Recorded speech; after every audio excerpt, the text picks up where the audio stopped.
What's happening, everybody?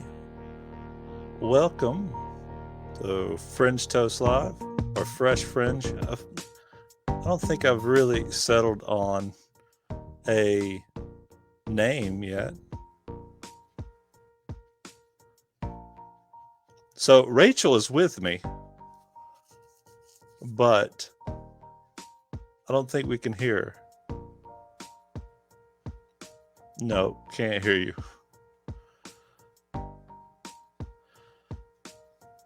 All right, so let's do some on the fly, trying to figure this out. All right, people. Rachel, on the.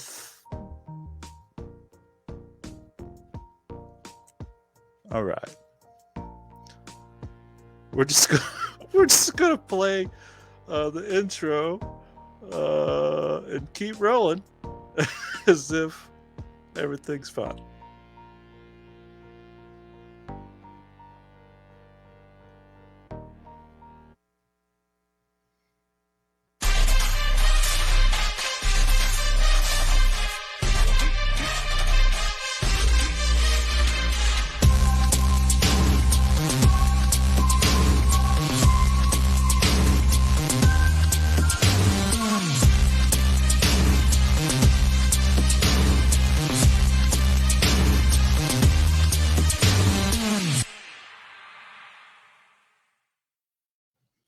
So a couple of weeks ago, we got her added to the intro, and as you just seen, she was using her telepathic abilities, and she's going to need that to communicate to all of you and myself as to what she's thinking tonight. I hope she knows sign language. I know she knows one sign language because Jennifer is constantly communicating to her in that way. Oh, How about now? whoa! We got it? There's a lot of echo. Okay, you still hear me? I can, but there's still an echo. Huh. Okay. Speaking of Jennifer, she has joined the chat. So Has she? Okay. So the audio is playing out loud.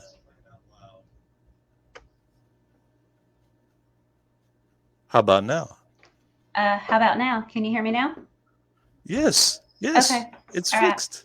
Right. Okay. I got it. I got you. Maybe a little bit of an echo left over, not sure. No, that's my mind. That's my mind. My telepathic stuff still going out there. It's Okay. just it's just resonance. It's not echo. It's called frequency. Oh, my bad. Uh-huh.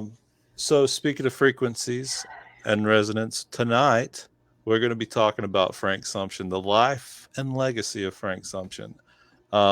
So I've been reading this book on his life, Thinking Outside the Box.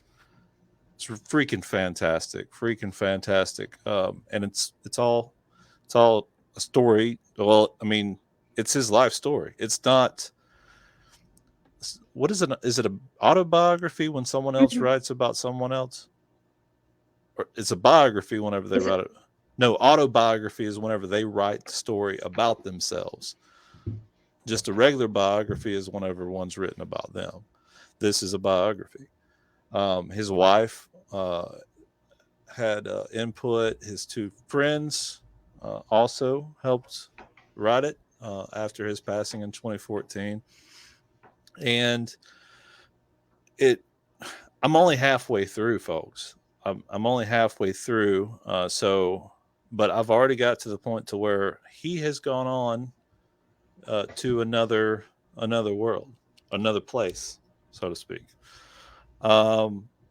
So, Rachel, you said something very interesting during y'all's live stream last night.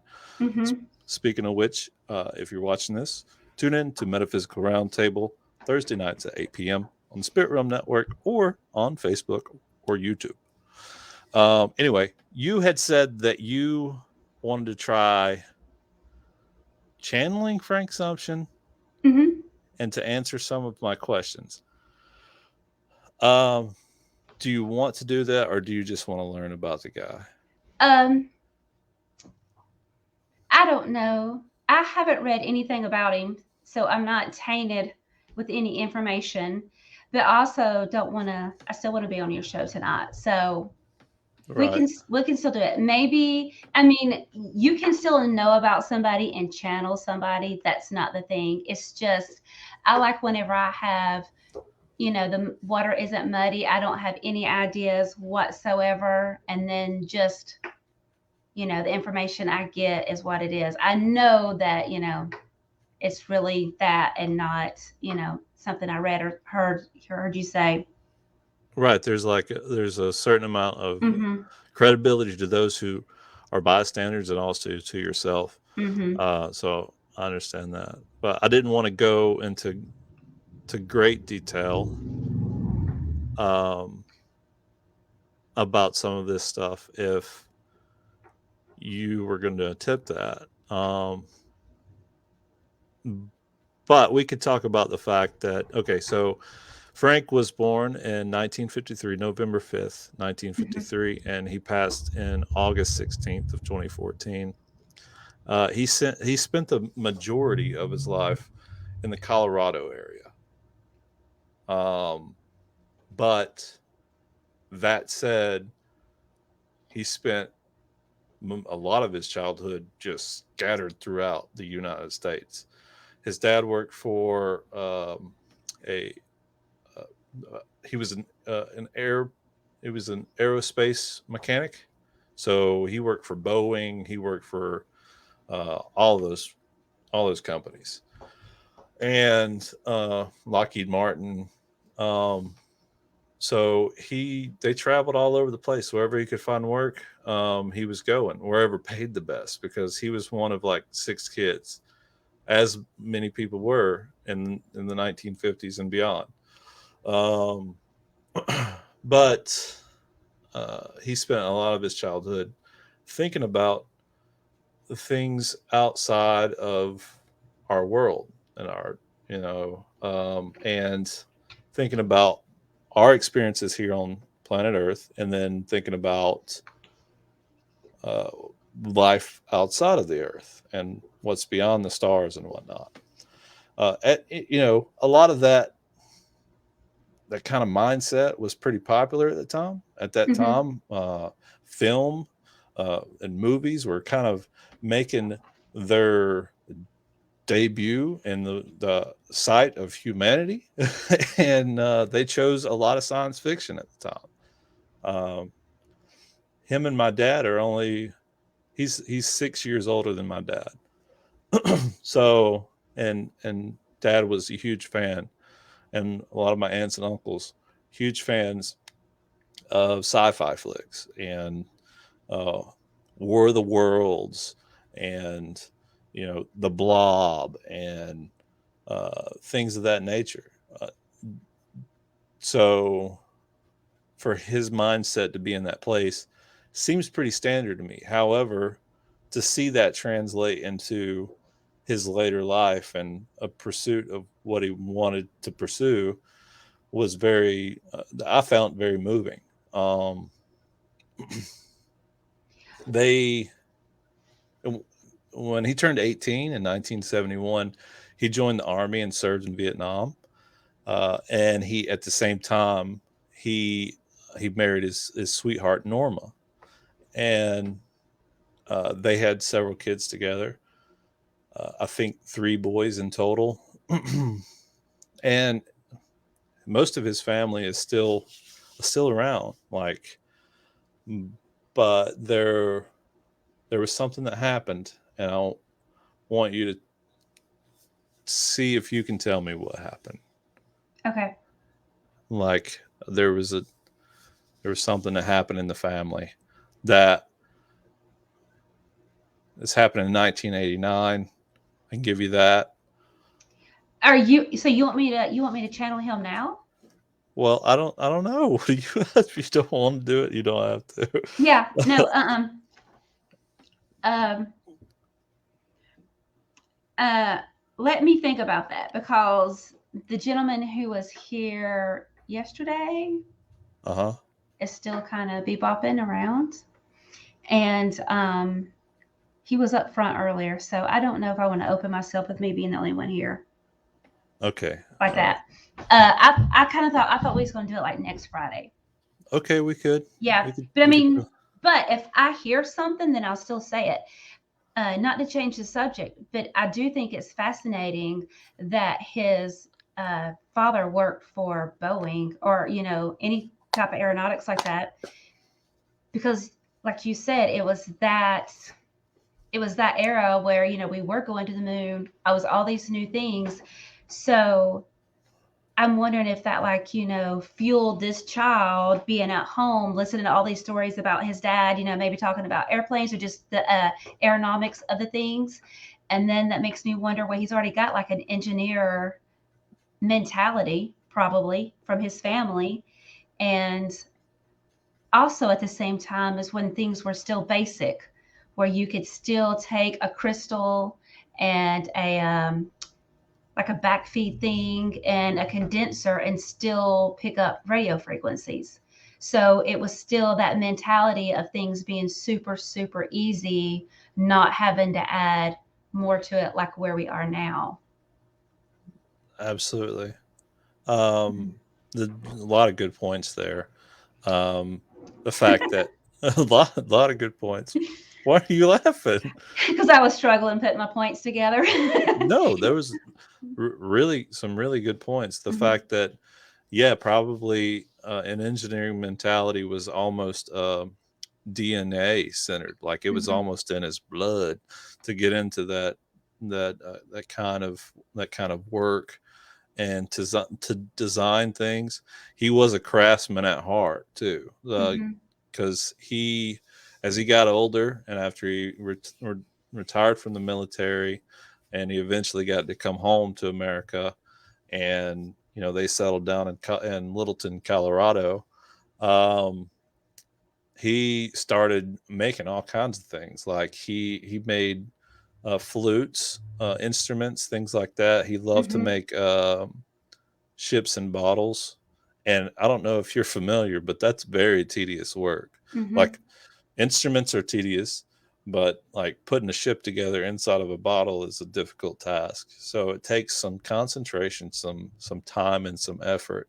And his ability to pick apart things in this at the same time as trying to put those things back together was very, very important.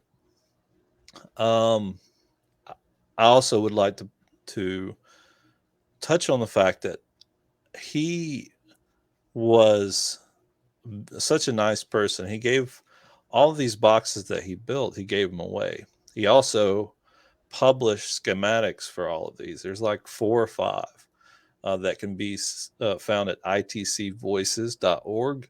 You guys can go there and find all the schematics that he ever put together on for these boxes. And he made it essentially where anybody could find out how to do this. He labeled all the components, so if you just it's like a recipe, as you Mhm. put it the other night. He gave you the recipe, you just got to build it. And so the other side of that is the fact that it was through his experiments and him building the Frank's box that kind of um, it catapulted modern ITC into what it is today. In my opinion, that's of my opinion, and can only be rebuted from someone else's opinion. That being said, the popularity of paranormal investigating and the practice of ITC um, was catapulted by him, but it was also catapulted by the cable TV and the cable TV of things, and Travel Channel and Discovery Channel and National Geographic, and a lot of these channels where people were going to get to see programs on informative stuff, they were beginning to portray this stuff as being factual and like this is real kind of Mhm. thing, right? Well, all of these shows were using devices like the Frank's box or straight up using the Frank's box, and that got other companies interested. And now it's created a very commercial feel. You know what I'm saying? It's like it's almost diluted it in a Mhm. way. It's made it something that I don't think Frank ever intended. What's the matter? Okay, so I mean, I've heard of Frank's box and I know what it is, but then so last night we were talking about this, and I know you don't remember the conversation that you and I had before. And I was like, why don't we just make one? So his so do people want his the old boxes, one because they belong to him and that he made them, or because they are like a superior in quality?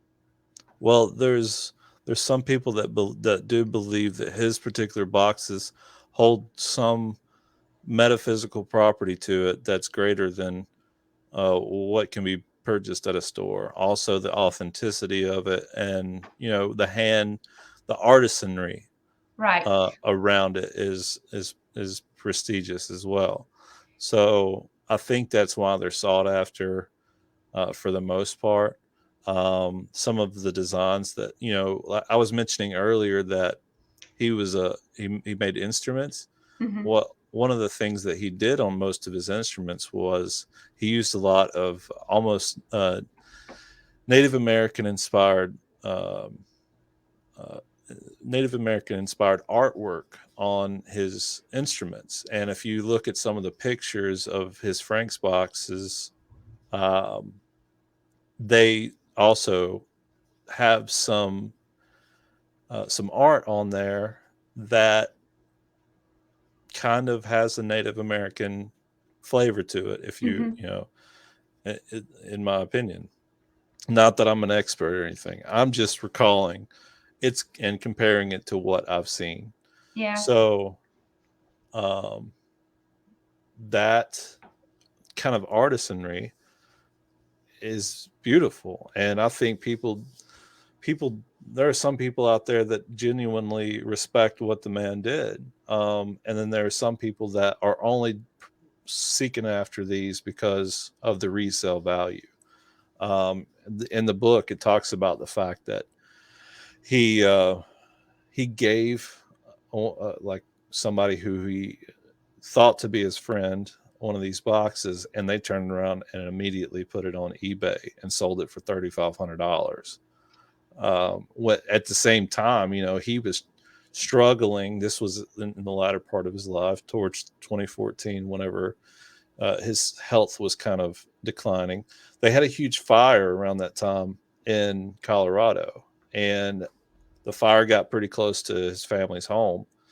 And their house wasn't damaged or anything like that, but from the smoke and everything, or what he thought to be the smoke causing the problem, he had a difficult time breathing for years, like from like 2014 on the from 2012 on, and due to his problems with his respiratory issues, he couldn't really maintain a job.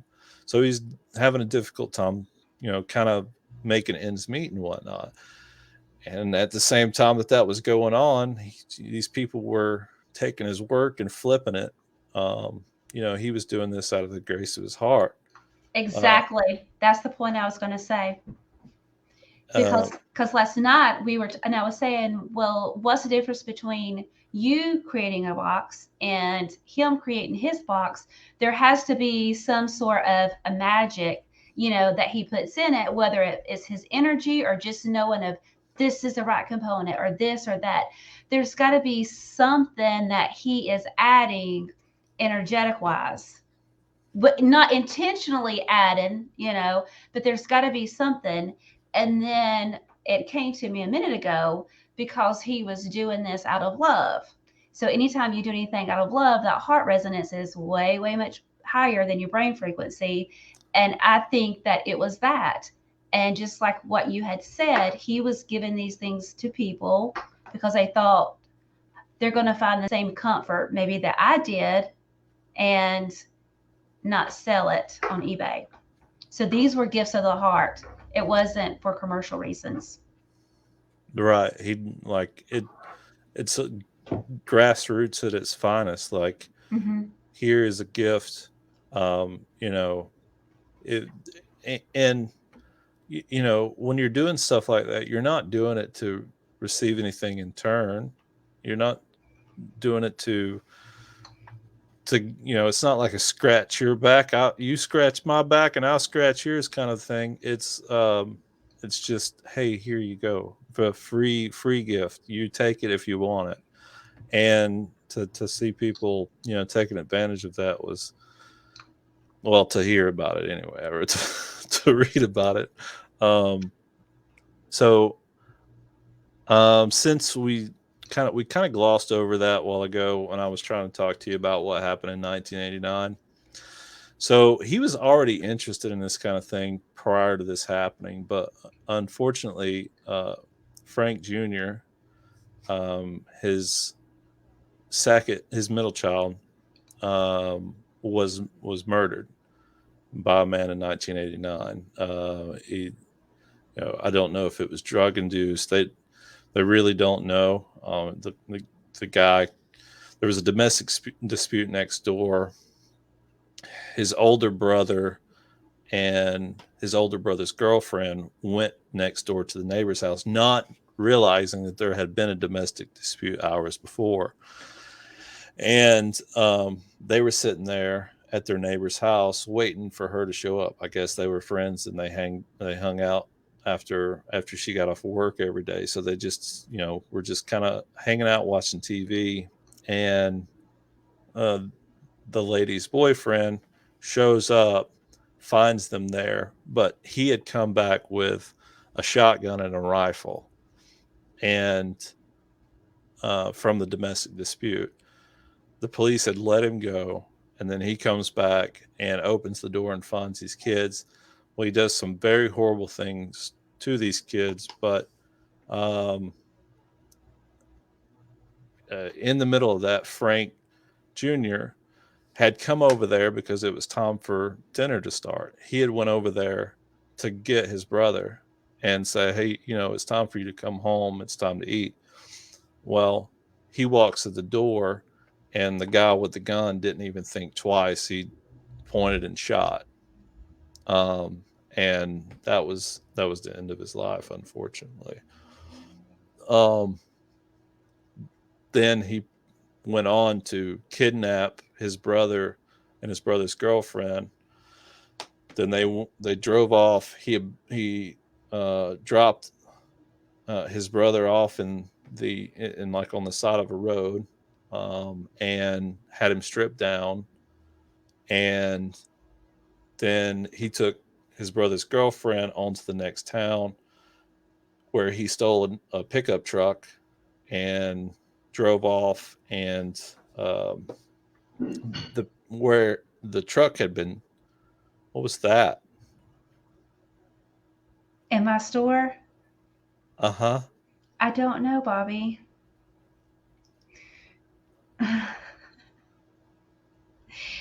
That's the reason why I said I wasn't going to open myself up. It was something that moved for sure. Yeah, it was. Don't know. Do I need to come to Villarica? I'm scared to look. No, you're not. You ain't scared of nothing. You ain't scared of nothing. They have made a mess back here is all I got to say. I had all this cleaned up, and they made a mess back here today. Is that what happened? Uh-huh. Your store does look fantastic right now, by the way. Mm-hmm. Is there someone there? Not physically, no. I'm the only one here. Not unless Jennifer has came in. She's the only one that has a key. Hang on. But no, I mean, nobody has a key. The door's locked. You know me. I know you. No, nobody's here. Okay, nobody's here. So just talk amongst yourself for a second. Okay, so wow. Um, where I was going. Oh, Oh, so he all of dropped. the, He went to the next county and got a stole pickup. he stole a pickup. Hmm. The cops were notified of this pickup being stolen, and then they went on a chase and caught, eventually caught the guy. Like, he abandoned the vehicle and left on foot. They got the K9 units out and they searched for him and they found him. Uh, but uh, yeah, it was a horrible event. And the Sumption family, and Frank took it pretty hard. Um, but in his grief, he decided to start working on these devices, and he tinkered with it and tinkered with it and tinkered with it. And there's another element to this story that that really doesn't open up until he has success in building the first one. Um, Probably, I want to say around 2001 or 2002 is whenever he finally got success. Um, and he he makes contact with what he believes to be his son. But the other reason for him, the other thing that he thought he was talking to was the Anunnaki from the planet Nibiru. Hmm.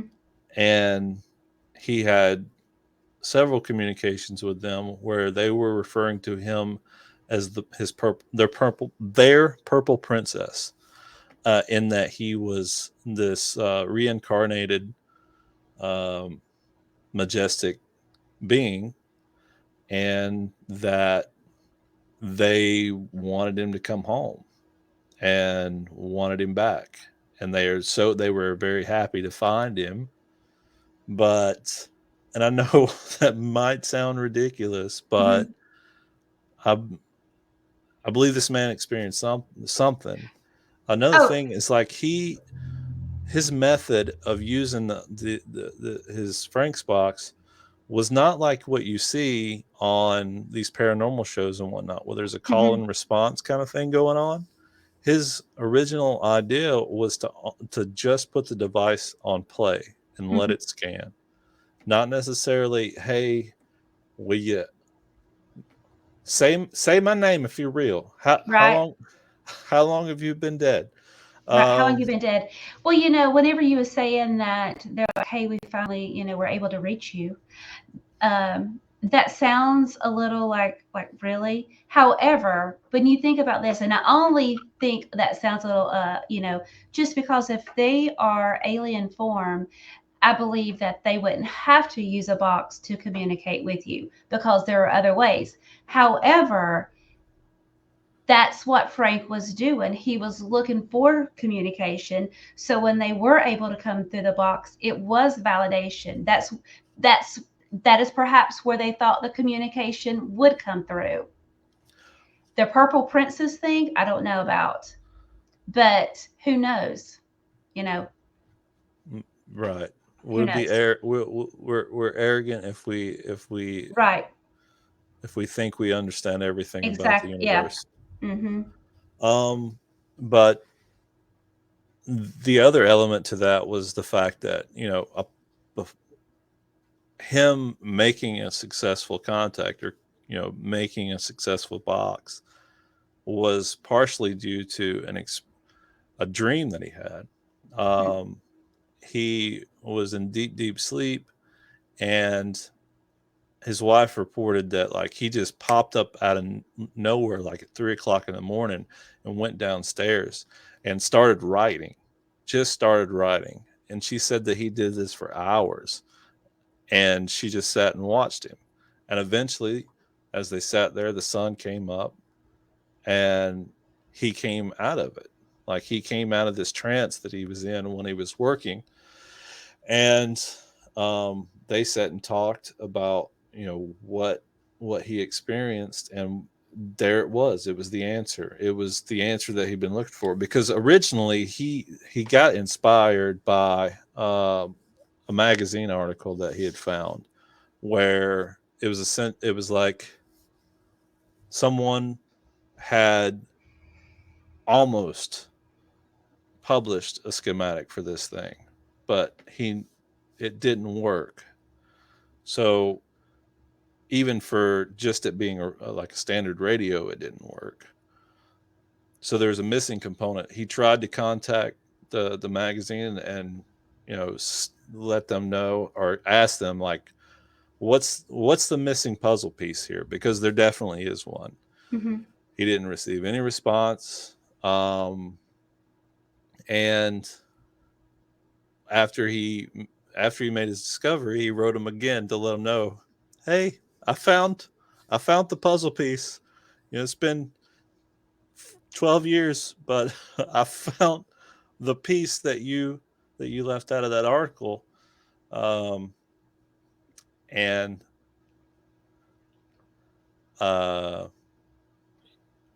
still no response. No one cared. No one cared. They didn't care, huh?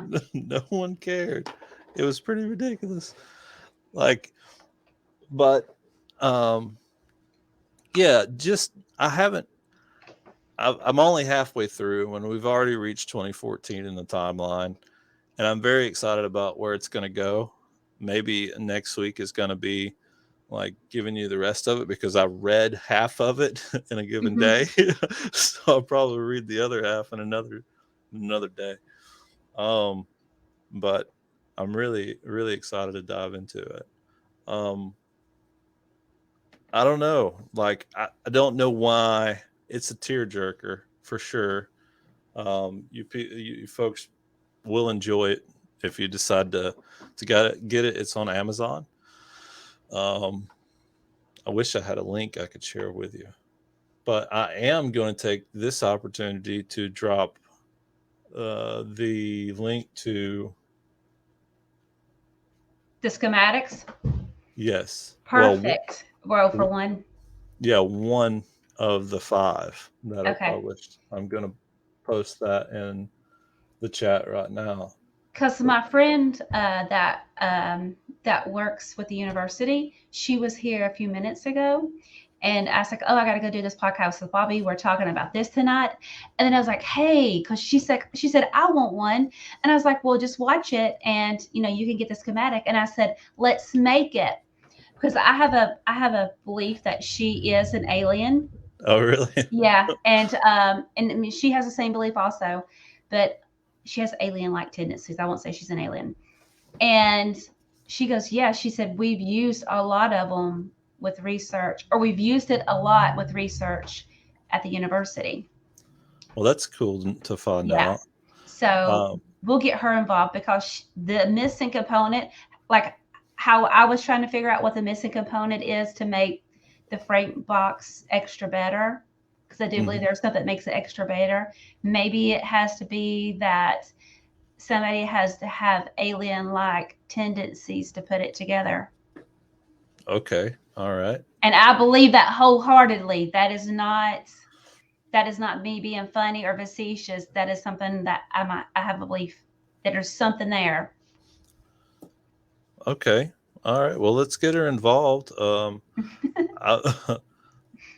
totally be down for some workshop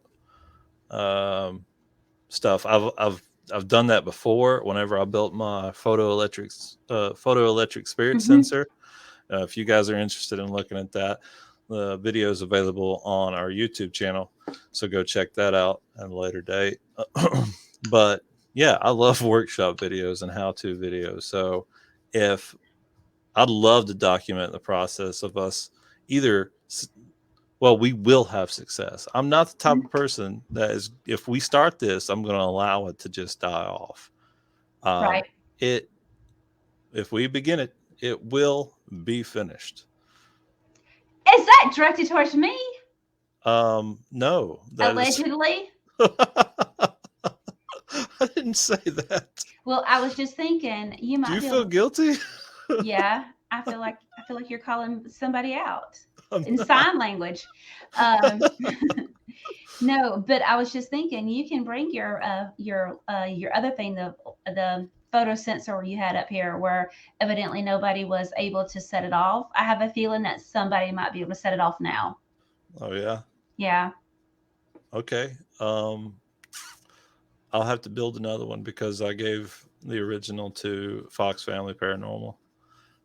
Speaking of which, they are headed to uh, Wisconsin to a paranormal convention uh, at the beginning of next month. I'm very excited for them.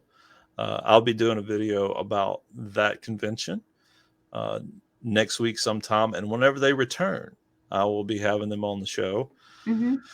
to give us an update, give us the goods, give us the insight about what happened. I can't wait till the opportunity arrives for me to go to some of those things, and get to mingle with people that are interested in this stuff too. So yeah, um, Because Jennifer and I aren't enough, right? well, yeah. I mean, I had this whenever Look, you guys Bobby, when you guys got Bobby. back from No, no, Bobby. Listen, Bobby, just hush. All All right, these other friends that you're talking about, you're going and they're looking for ghosts. Jennifer and I are bringing them to us. Okay, go ahead and finish. yeah. I mean, What other friends do you need? I mean, come on. I just want so they're the science of this, right? They're the Hmm. science of it. I would, I still am very much interested in doing a collaboration between the two groups. I think that would be fantastic. I think that your shop is a prime candidate for for doing that. I just, But yeah. you just what? I was just thinking about that whenever I was up there talking to her, the door opened.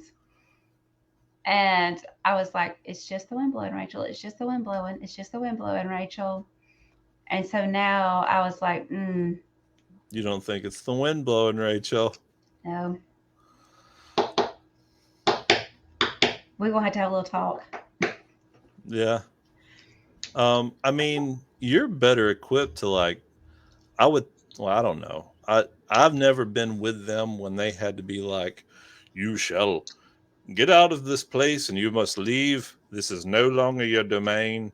Hmm. I've never been with them with that. But as far as ITC, they they've told me stories. I mean, they've done an interview with us that's available on Facebook and YouTube if you guys want to check that out, and told us stories about some of those particular cases. So I know that they have had to do that kind of thing in the past. Um, they're spiritually, I believe that they're very powerful people, just like I believe that you and Jennifer are very powerful people, and Lee as well. But I just haven't witnessed that. Haven't witnessed that. I have sort of. I haven't seen you guys have to cast out any spirit or anything like that yet, but it might be coming. You have told me about whenever the portal opened up in your Hmm. shop. Is it starting to have the same feel and flavor No, as no, that? no, no, no, No. no, no, no. I just think this, I think he just, you know, I don't know. Maybe nobody's freaking out and being scared. I don't know. I don't know. I thought I don't know. I don't want to think about it right now. Okay. I just saying I don't want to sit here and have a connection right now. All right. So Well, I mean, what? I don't know. I'm concerned. About what? I'm concerned about like I've never seen you like seem a little bit flustered, and you seem a little bit flustered, and that makes me nervous as fuck. When? When am I Excuse my flustered? language. You When? do now. You seem Really? like yeah. But it's okay. You're fine. You're fine. You're a strong person. You got this Look, shit. I've got my third eye protected right here. Got duct tape on it.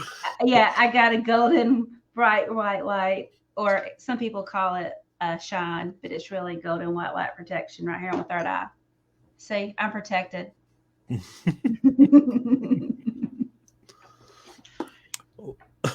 Well, so what do you think? Does this guy inspire you as much as he inspires me? Yes, yes. Ever since we went to Baraboo, Wisconsin, and she had that portal, that spirit box, Mm-hmm. and I could hear the communication that they were having, and it was incredible. But they also had a relationship, and What do you mean?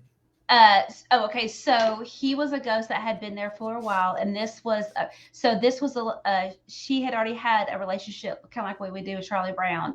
It had already been established. It's been going on for years, and so Okay. there's that sort of a relationship like that. Oh, I thought And you meant that she had a relationship with Frank Sumption. no, with the ghost that was on the other side. And so he was all about it. He was, he was okay, he was okay with it. So it was almost like intelligent conversation or intelligent answers. And he was, yeah. So I think that would be, It's almost like listening to a phone conversation. it is. And it's just like Jennifer said last night, it's nice to have everybody else hear, what you hear, because that's just validation. Yeah. Also, you got to wonder, like, this is fairly new. Oh, well, I say it's fairly new. ITC, instrumental transcommunication, has been practiced for all of human history, Mm-hmm. just about. But the implementation of a new technology or a new method is learned by us, the living, and then I think that probably there's a bit of a learning curve from the other side. So it's not like, it's almost as if, though, if you're going to use this device, then the person that you want to communicate also has to know how to use the device, right? Right. If you called someone on a telephone from like the 1700s, they wouldn't know how to answer it. They wouldn't even know what the source of the ringing was. They'd just be like, "What is this devil box?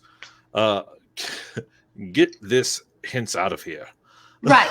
And that's what I was saying about the alien or the Anunnaki communication with Frank. That to me seems, because I know that they can communicate other ways, so why would they have to do it through this box? However, if they're observing him, or perhaps giving him the little extra nudge to do it, they know that that's what he's working on. And in my opinion, they're kind of like doing it when they're with him, or Right. that's what they're doing. And you do, so he could have been getting this channeled information, and you see a lot of that with Ra, where he channels to that group, and he would give specifics about turning the person who was receiving the information a certain direction, or no, she's too tired, she needs this or she needs that. And so they would give input into it. So It's just all about yeah. knowing. It's like knowing your audience, even from that side, where, I mean, to them, their technology may be advanced to the point beyond our imagination. So if we went back in time, we wouldn't try to communicate with the people of the 1400s via telephone or television or anything like that. If you Right. wanted to publish something in the news, you had to be a town crier. You had to get in the middle of town and start yelling at the top of your lungs about stuff. Like, Right. everybody, the well is poisoned. Yeah. And see, and I have thought about that. Like whenever we went to Gettysburg and when we're on the battlefield, here we are trying to have a conversation with somebody of this time period. Here we are. First of all, you didn't even talk to women unless they were in your family, probably. Hmm. Um, I was wearing pants, and there was somebody else that was with us that was dressed totally different, you know. So they're probably thinking, who are these people from the future? Like, who are they? Like, were we their shadow people? And no, I totally agree. How do you come to where they're comfortable speaking to you? Or, do they have a fear to talk to you? Yeah, you just got to meet the person you're trying to communicate with on the level that you're on their level. Where they're at? Um, yeah, Destiny Fox, she uses pendulums a lot. It's very very old school, but it is Mhm. still considered ITC. It doesn't need any batteries or anything like that. It's not fancy and doesn't have blinking lights or nothing, but it gets it gets the job done. Michael practices the use of dowsing rods to try to communicate and with spirits in that way. Abandoning the technology sometimes is the better method, unless you're dealing with an entity that is already familiar, like your friend at Baraboo. Yeah. So, okay. So this ITC voice is called, so I've seen the link that you put up. So ITC, that is not necessarily brand. That's just a generic form of different devices because I'm not familiar with that term. So ITC stands for um, uh, instrumental transcommunication. Okay. So that's just a flat term that's that essentially encapsulates the use of a device for communication purposes. So Okay. that could be a megaphone, even from you know, like I gave the example earlier of the 1400s. If a guy's yelling, and then all of a sudden he's got this cone that allows him to project his voice Hmm. through that cone, that's that's a form of ITC. It is kind of it's kind of barbaric and ancient at this point from our perspective, but back then they were like, "Whoo, whoo, this is a smart man, God, or woman." Yeah. He doesn't have to do this anymore or use a bullhorn, a bull's horn, not like a bullhorn. Ladies and gentlemen. Hmm. Hmm. Hey, Gretchen. So yeah, that's what ITC stands for. Gret has popped in. Gretchen, Hmm. thank you for chiming in, Gretchen. Hope you're having a wonderful evening and you've had a good week. I've had a great week. I'm happy that spring is arriving. Um, oh, what we got going on? So the Frank's box. Uh huh. Okay, just go ahead and spoil it. So what was the electricity? What was there a power source? Yeah, it's like it's low voltage. It's low voltage components. So Hmm. when I say low voltage, I mean DC power. DC power is stuff that operates off of batteries. So um, your phone runs off of DC power. Your the the S box that I had out over there last night, that runs off of DC power. DC power, in the early days of electricity becoming modernized and put into people's homes, there was the fight, the Edison versus Tesla, this Hmm. dynamic that was between the two. Um, Tesla was in favor of AC power and had to eventually he had to get Edison to get off the DC power train, right? Because Edison's idea was actually to have power banks, individual power banks or batteries that were located in small neighborhoods and whatnot. So every neighborhood would have like a battery of power. And Tesla was against that. He wanted the AC power. but he worked for Edison at the time, and he gave he essentially Edison stole his concept and claimed it as his own. So it's very interesting to me that now the Tesla vehicle that's named after Nikola Mm-hmm. Tesla runs off of DC power, and Mm-hmm. he didn't want nothing to do with it. Very, very interesting stuff. But Nikola Tesla also was working on trying to maintain the AC power from the perspective of we could pull power from the atmosphere around us. Um, Not to go too far into the weeds, but that's what birthed the Philadelphia experiment. That's what birthed Project Montauk. I mean, you could go deeper and deeper and deeper into that Tesla rabbit hole. Right. Um, it's fun stuff. There's a 4-hour documentary on YouTube if you if you want to know Mm-hmm. more about that, and you got that kind of life to live. Um, I did once through. I haven't done that again because I don't. I got other things to do. I've already lived it.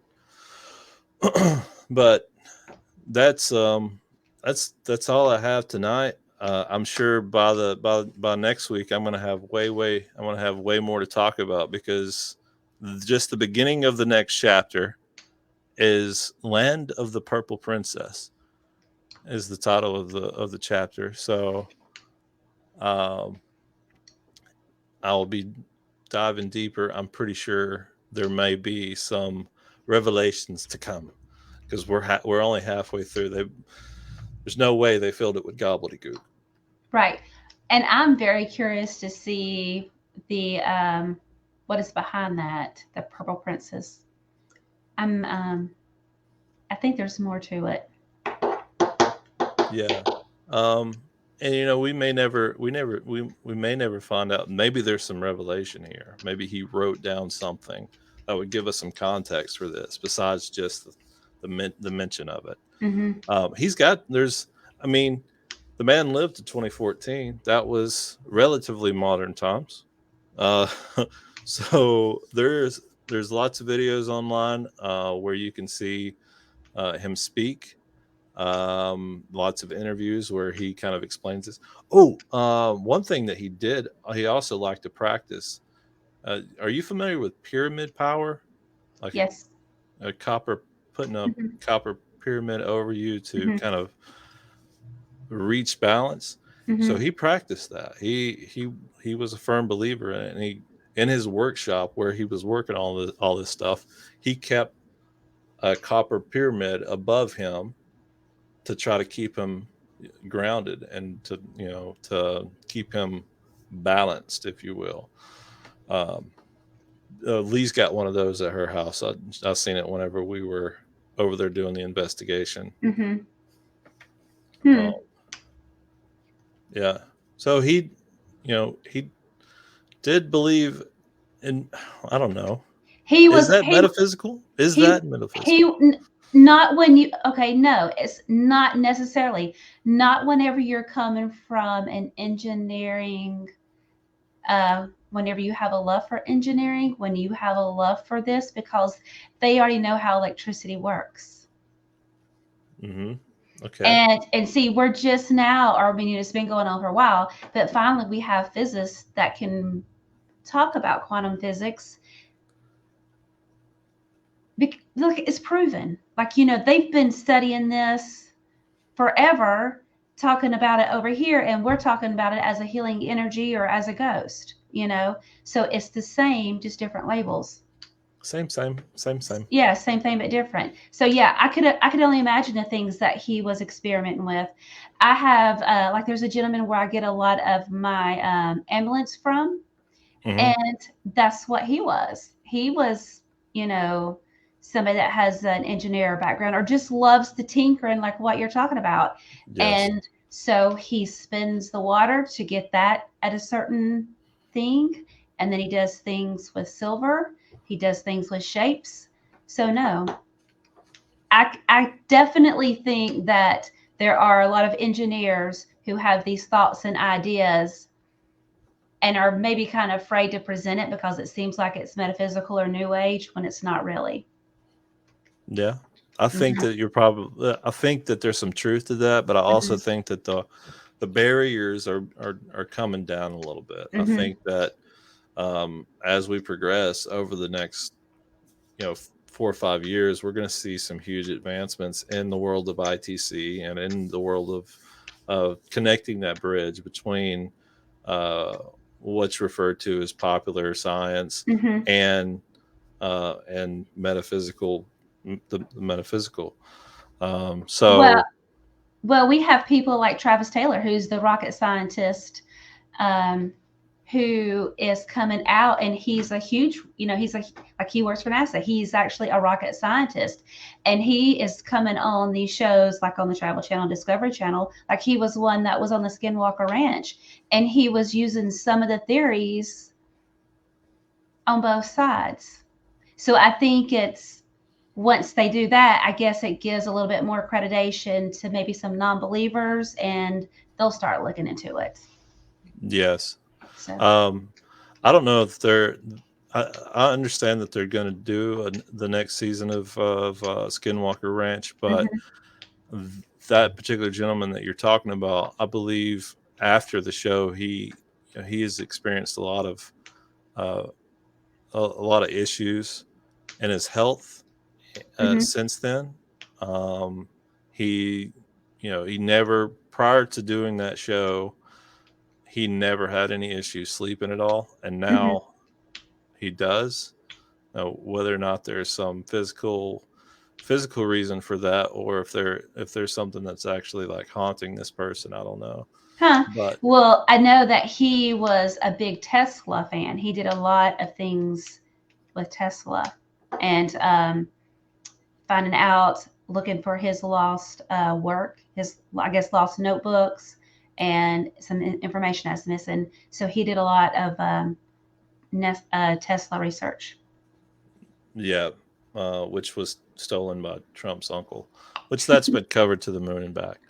Hmm. Uh, so Gretchen says, I think they channel a lot of their creativity and ideas. I think that that's absolutely true. As a matter of fact, I Hmm. believe that in regard to Nikola Tesla and also Frank Sumption, they both kind of have it's been documented that they experienced this kind of channeling behavior where all of a sudden there's an epiphany and must get this information, like a download, nearly Hmm. like you're getting some kind of a download um, of information. And you gotta find a platform to put that download. You gotta install it somewhere. You gotta upload it. They're getting upload, then they gotta download. Yeah. Is that how Eh, that works? yeah, Is and that then after they do that, then they distracted get an analogy? upgrade. Yeah. Follow Hmm. the bouncing ball, people. Hmm. Anyway, that's it for this week. We're gonna go ahead and sign off. I really do appreciate you guys chiming in. If you're a fan of this kind of content, please hit the like button and subscribe button. If you're over on YouTube, if you're over on Facebook, go ahead and like our page because we're gonna be doing exclusive lives every Friday night at 7 p.m. Eastern time. Um, until something changes, and I'll let you guys know when. Probably forevermore will be live on Facebook. I really would like to get live over on Minds. I don't know if there's a possibility there. Also, probably will be streaming soon on our website, fringetoast.com. You can go there to find all of our social media contacts. You can go there to find links to all of our videos on our YouTube channel. And we also post blogs over there from time to time. If I just feel like writing, sometimes I just feel like writing and getting some thoughts on paper or on the screen rather, not really Uh, on paper. wonder if somebody's channeling. Maybe. Maybe, maybe he's just, I don't know, maybe. Maybe. If you're interested in getting some crystals or any metaphysical supplies, please go visit Rachel at Realistic Holistic at 311 Main Street, Villa Rica, Georgia. Please enunciate. Please enunciate. But and then again, tune into Metaphysical Roundtable Live on Thursday nights. And then there's Answers from Beyond on Monday nights. Mm-hmm. Rachel does very slow card reads for people. And we explain what I mean by that in an earlier video. But it's good. That's all you need to know. That's all you need to know. It's good. So tune in for that. We have metaphysical practices that Jennifer does every other week. As the moon does its cycle, so does she. Mm-hmm. And then Lee at 5 p.m. is on the Spirit Realm Network with Mastering the Shadows. So go check that out. All these things, all these to-do lists that I'm giving you, And you want everybody to read a book by Friday. Yes. No, you don't have to read it. I want to tell you about it, and then you go read it. Well, I don't know. If you want to read it, you can find that on Amazon. I'm not going to drop a link. Well, maybe I should. Should I do that before we go? Yeah. Rachel, do you want to spill the beans on anything? Do you want to tell a story? No, I'm just really kind of, I'm just really curious as to what's going on here. So yes, there's no beans to spill. I am curious about what's going on there too. Yeah, but no, but you know, Bobby. Yeah, right, Bobby. I don't know why you don't remember me asking you about making a Frank's box. This is whenever I sent you that link to the people that were down in Columbus with that gentleman making them, and I said, why can't we just make our own? So. And I remember you saying something about an old speaker. I really think this is something we could do. Yeah, like a magnet and a speaker or something, maybe. Oh, would you look at that? I've got the ability to chat here. Mm-hmm. I didn't realize that. I've got two windows open to chat. I didn't realize that you could do that with inside of StreamYard. Mm-hmm. Oh no, it did not like that at all. Mm-mm. Please check my internet connection. How about you check your own internet connection? Maybe. Please hold. So do you think that we should try to get a hold of Fox family before they go away, or before they go to Wisconsin? Sure. Okay. Yeah. Do you want to reach out to them, or do you want me to? Either or. I will. Or you can. I don't know. I mean, either or. You can put it on a group text, and we'll do it all. Okay. Do a group text and send me a thing. What? That link did go through. Mm-hmm. Okay, I'll set up a message here very, very shortly. See what they think, because like, they could bring in some stuff to measure what's happening, even though we've kind of already heard some stuff live tonight. Right. That is so wild. Yeah, and it was glass, and I'm like, what is this? Hope it's not expensive, right? Sir. I know. Bobby, I'm gonna go up there and there's gonna be like a pentagram drew on my floor. I'm just kidding. Or I'm gonna go in there and I'm gonna see that's like this free floating feather duster, and it's gonna be dusting all my things, right? Well, maybe so. That's a better alternative. Mm-hmm. If you're gonna be here, you might as well work. Chop, chop, chop. Well, thank you so much for tuning in, folks. I really hope that you've enjoyed yourself, because I have enjoyed myself. And you know, just getting this out of the way. This man, Frank Sumption, is it's kind of a controversial thing because there's a lot of people that didn't agree in his stance on stuff and methods of use of this product. So let me just get it out of the way that I'm not so much concerned with the methodology or even the device itself. What I'm seeing and what I hope to celebrate, and I hope that this was celebrated tonight, was a kind person who did the best that he could and did what he loved while he was here. So thank you, Frank, if you're listening. All right. You guys take it easy. Bye, guys.